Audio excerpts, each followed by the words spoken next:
Hi, everyone. We're going to get started. I just want to welcome you to the first ever MFA night at the Lungful series at ZINC, hopefully the first of many. We have 6 pretty amazing readers tonight. We're going to do 3 readings and then have a break and 3 more. And this reading is in part made possible because of a generous grant from the New York State Council of the Arts. And I also wanted to tell you, if you're interested, we have the latest issue of Lungful magazine, and you can see Brendan, who's the guy with the adorable daughter Aurora walking around. So we'll start things off with Matt. Matt Broaddus lives in Brooklyn and works as a teaching artist in New York City public schools. Matt's poems make a project of destabilization. He tests the believability of the familiar with a kind of winning bravery. Nothing can be taken for certain. His poems are both sickness and remedy for anyone who has ever worked to decipher the ordinary, and they never make you wish it was easier. In Matt's poems, we're all in it together, and the poems can save us. Matt.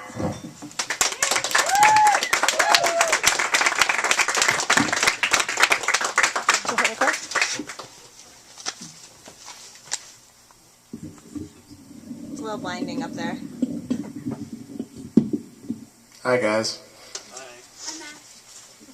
Never done this before, so bear with me. We love you, Matt. It's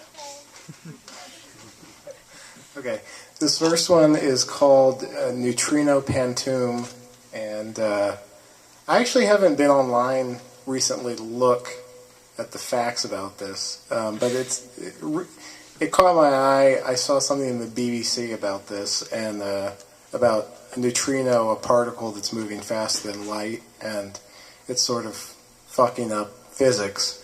I haven't been online recently to see because they've done multiple tests to try to prove that it's not possible that this thing could move faster than light, but I don't know. So if you guys know more than me, I'm sorry, I haven't looked recently, so. Neutrino Pantoum. A British physicist says he'll eat his own boxers on live television if it's true. A neutrino is faster than light, and now we have to start physics over. Poor eater of cotton, polyester, elastic waistband, and buttons. All because a subatomic punk broke the universal speed limit. A neutrino is faster than light, and now we have to start physics over. And I wonder if the physicists will use a steak knife or scissors, all because a subatomic punk broke the universal speed limit. Oh, what miracles rained down on us in the time of the Large Hadron Collider. And I wonder if the physicists will use a steak knife or scissors. Sure, the BBC will carry it, but what American network will broadcast the Boxer Feast? Oh, what miracles rained down on us in the time of the Large Hadron Collider. I bet the neutrino flipped light off as it zoomed past, streaking toward Italy. Sure, the BBC will carry it, but what American network will broadcast the Boxer Feast? The elastic waistband, that's where I think he'll really encounter problems.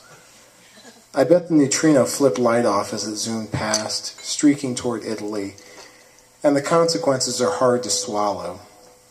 The elastic waistband, that's where I think he'll really encounter problems. Physicists worldwide watch in horror, choke in unison, because the consequences are hard for them to swallow. Nightmares of the tiny particle laughing, its little ass mooning light in the flyby. Physicists worldwide watch in horror, choke in unison. They're praying to be wrong, praying to be spared nightmares of the tiny particle laughing, its little ass mooning them in the flyby, while I flip through sales ads for big screens. Physicists are praying to be wrong, praying to be spared the possibilities of time travel, alternate dimensions, while I flip through sales ads for big screens because a British physicist says he'll eat his own boxers on live television if it's true.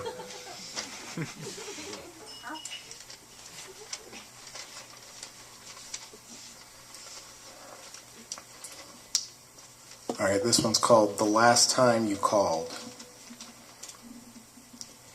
It took an earthquake for you to call.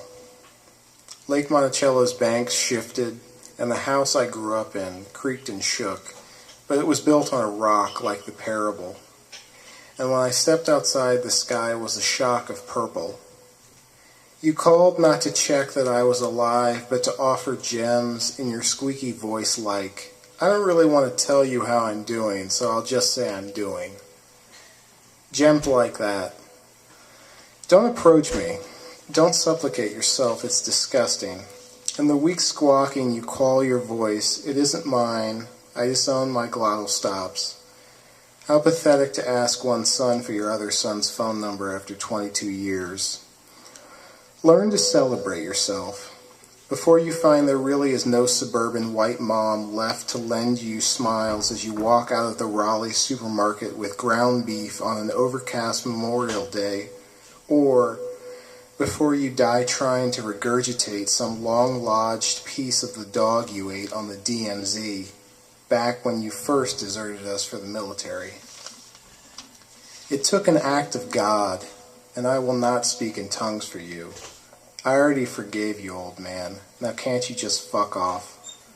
I wear my body like a suit on fire, and cast off the disappointment of the fatherless, the numb badge of belonging.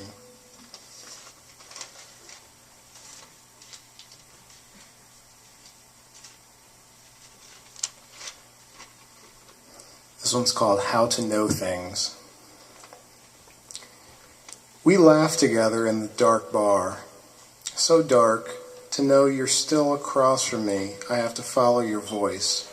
Your words ending on upswings, audible smiles, glasses clinking in peripheral booths, clouds of barroom echolocation, comfortable warmth of knowing as you laugh, grab my arm, grab anything, keep me upright.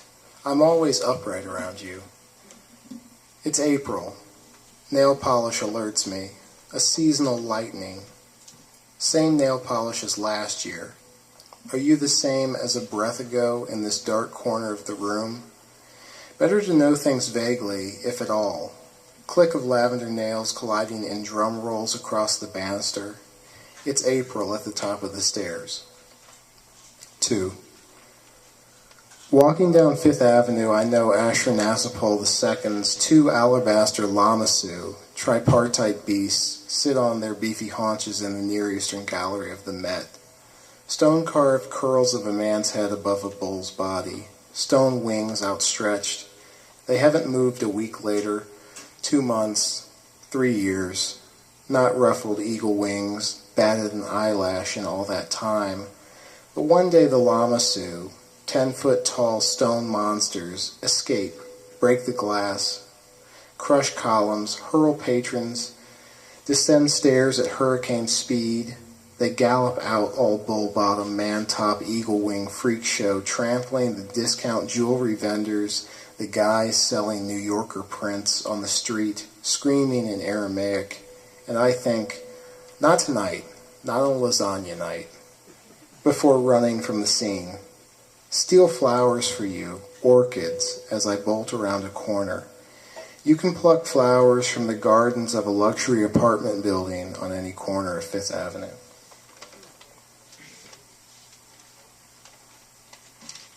Okay, this is the last one I'm going to read. It's called Through Wyoming. A spine of mountains lit pink. The wind cutting across the highway, pushing your car laterally as you slice through it. Dry earth, indigo sky wash.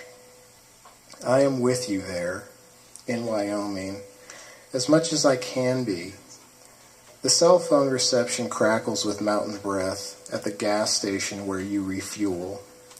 You made this trip alone, but you want me close enough to share the mile markers.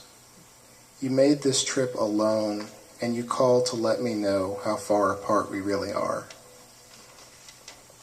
Thanks, guys. And thank you to ZINC, and thank you to Longful Magazine, and thank you to Molly and Kristen for organizing this, and to all the other readers. So, thanks very much.